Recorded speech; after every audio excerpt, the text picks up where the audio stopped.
Mike, did you feel like you guys took a step forward? Yeah, Last Saturday. I thought they competed, but we learned some lessons. We got to learn how to finish. But I thought they laid it on the line. But by no means are we satisfied with that. This is Auburn, and we expect to win those games.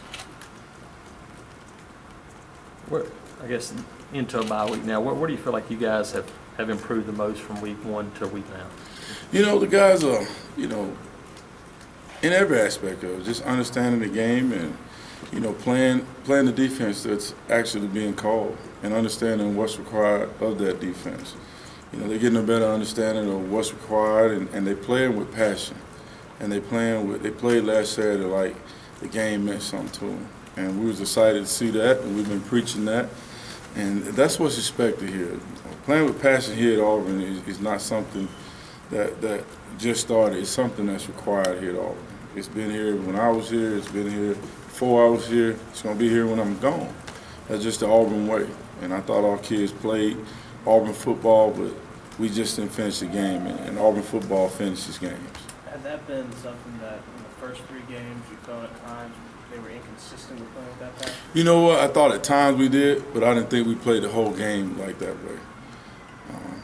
At times you could see it, but I really thought this game here that from start to finish they were into it. They were passionate about what they were trying to get accomplished, and they played. And it's a lot easier playing at home, but I thought the crowd kept them going, and we got some momentum going our way, and they fed off of it.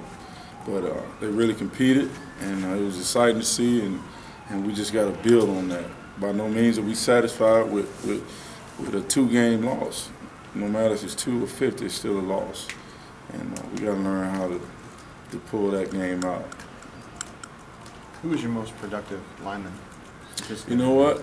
Probably, Lemonier had a good game, and D4 was solid. But I thought the inside game, Angelo Blackson thought he did well. And it was good to see all of them. All of them made plays. Jeff Whitaker on the goal line took the ball away from the quarterback. Gabe Wright made some plays. I thought all those guys had moments in the game where they were effective. But as a collective group, we got to continue to improve.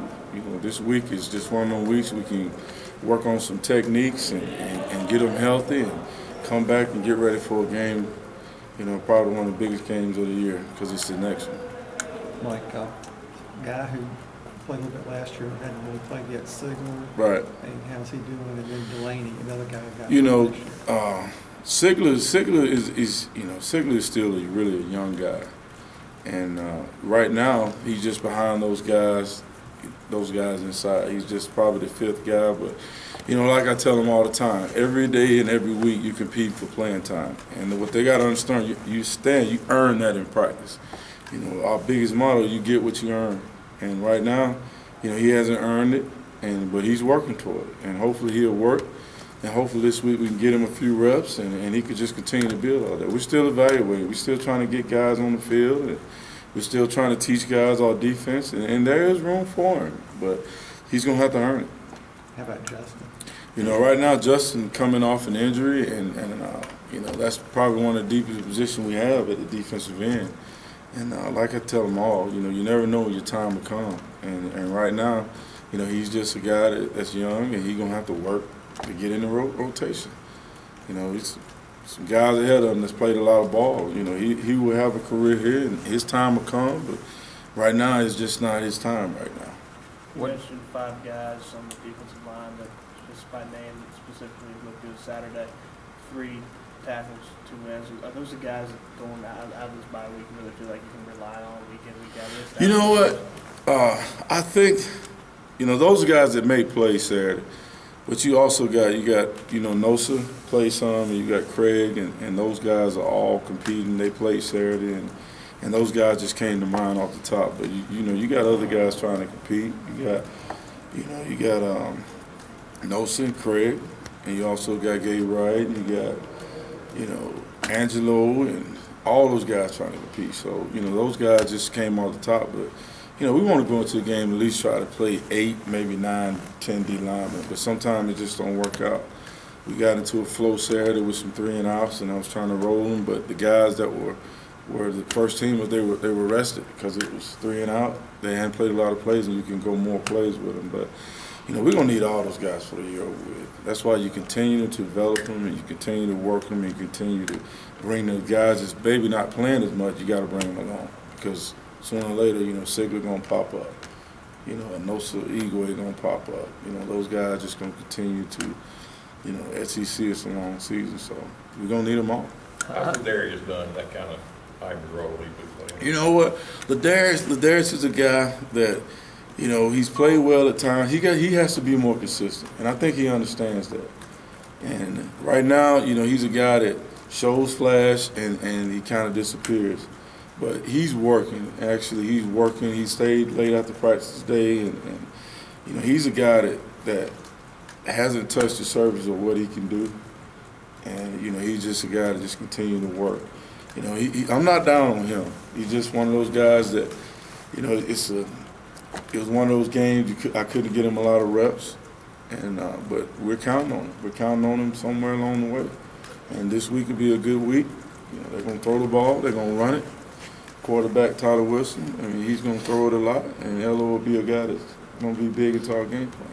How did Corey handle kind of doing some of that stuff that you kind of stood up a little bit, moved around some? How did he handle that? Corey's a very, very, cerebral player. You can do a lot with him. He understands the game, and you can move him different places, and he understands the game. So he's one of them guys that you'll see at different spots because he can handle that. You can't do that with everybody, but with him, you can move him different places, and he responds. He's a very, very intelligent football player. How much does that help being able to start to work some of those things in and I guess develop those kind of packages down the line? Well, the thing about it is it helps because it gives you more bullets in your gun.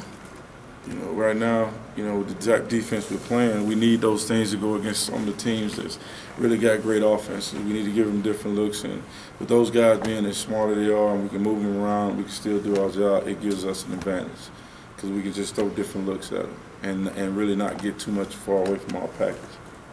Nosa played a ton of snaps for you last year and right. The year before that, and now he's kind of like a peripheral guy a little bit. Is it right. the change of what Van Gorder kind of wants up there? Or?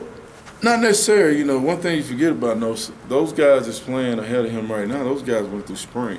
And Nosa's really just, this is his first time in the fall going through the defense. So he's kind of a little behind those guys. So he's catching up.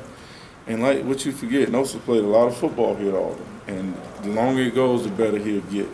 And he's going to be a guy that works his way back in there. But right now, those two guys are the guys that understand the defense and playing the best, and Nosa, he's behind a little bit, but he's catching up.